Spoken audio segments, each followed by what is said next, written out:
वर्णन है कि ब्राह्मण में कौन कौन से अवगुण नहीं होने चाहिए। दोष दर्शन, दूसरे की निंदा, असत्य बोलना, ईर्ष्या, दिखावा। अब पांचवा बता रहे हैं, हिंसा करना। अब वो आप मांसाहार खाएं वह भी हिंसा है। यदि आप किसी को मानसिक कष्ट पहुंचाएं, कड़वे वचन बोले, वह भी हिंसा है। मन, कर्म और वाणी, अर्थात मन से भी किसी का बुरा नहीं करना, मुख से भी किसी को बुरा नहीं बोलना, और कर्म तो बुरा करना ही नहीं है, क्रिया से कुछ गलत कार्य करना ही नहीं है। छठा अवगुण बताते हैं जो कि ब्राह्मण में नहीं होना चाहिए, तब उसके वचनों में सामर्थ्य रहेगी।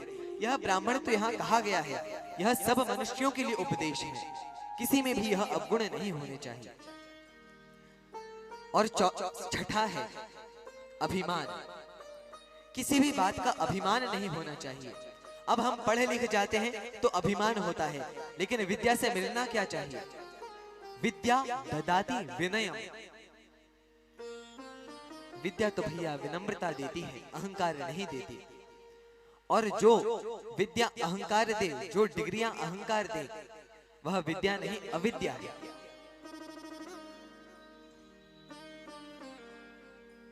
रामानंद संप्रदाय में एक दिव्य तपस्वी संत हुए अर्जुन दास जी, कुछ ही वर्ष पुरानी घटना। कुछ थोड़े समय पूर्व तक वे थे।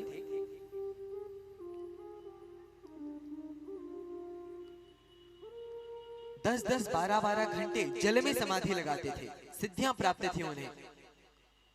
जल में भी उन्हें विघ्न नहीं होता था, जल में रह जाते थे 10 12 घंटे, फिर समाधि लगा के निकलते थे। ऐसे दिव्य तपस्वी, पढ़े लिखे अधिक थे नहीं, बस गुरु जी की कृपा हो गई थी उनपे, और गुरु कृपा से कुछ भी दुर्लभ नहीं रह जाता।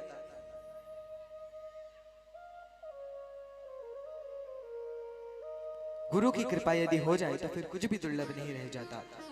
उनके पास सिद्धियां थी। एक रामानंद संप्रदाय में ही कुछ संतों में विवाद हो गया कि यह बात सही है, यह बात गलत है। तो मध्यस्थ जज अर्जुन दास जी को बनाया, कहा हम तो पढ़े लिखे नहीं हैं, आपके शास्त्रार्थ में हम क्या समझेंगे? नहीं नहीं, आपको बनना पड़ेगा। बड़ा विवाद था कि कौन सही है।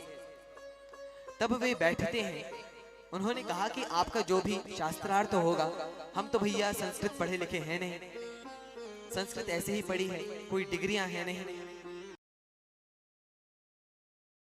समझ में तो आएंगी नहीं, इसीलिए पहले हमें जो कहना है वह कह लेने दीजिए। कि आप लोग इतना अभिमान करे बैठे हैं कि हमें यह करना चाहिए, यह करना चाहिए। एक ही संप्रदाय के होकर के सनातन धर्म इसीलिए विभाजित है क्योंकि हम में स्वयं में एकता नहीं है। अब आप स्वयं को पढ़ा लिखा कहते हैं, इससे अच्छे तो हम बिना पढ़े लिखे ही ठीक है। यदि पढ़े लिखे अहंकार आता है तो ऐसी पढ़ाई लिखाई हमें नहीं चाहिए। विद्या विनम्रता देती है। उनके वचन सुन करके उन्होंने जो समझाया कि आप एक ही संप्रदाय के हैं और विवाद कर रहे हैं गुरु स्थान के लिए, यह ठीक नहीं है। उन्होंने वह बहुत बड़ा जो समय विवाद था उसको शांत किया था अपने बस 2-3 वाक्यों से। फिर वहां पे जो लड़ने के लिए आए थे वो एक दूसरे को प्रणाम करते हैं, गले मिलते हैं। तो अभिमान नहीं होना चाहिए हमारे हृदय में।